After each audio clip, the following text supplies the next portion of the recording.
My name is Pratima Singh and I am a third year student of B.Sc Honours Agriculture from Usha Martin University. Our department not only focuses on academics but it also focuses on hands-on learning, community engagement and personality development of these students.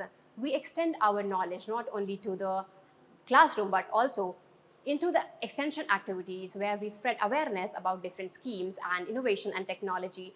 We visit institutions like CTRTI and industrial workshops are also available in this university. Along with the academics, we also focus on knowledge and culture where we celebrate Agriculture Day, Soil Science Day and other sports and related activities. All these activities this enriches our creativity, experience, and teamwork. This leads us to a value-added learning environment.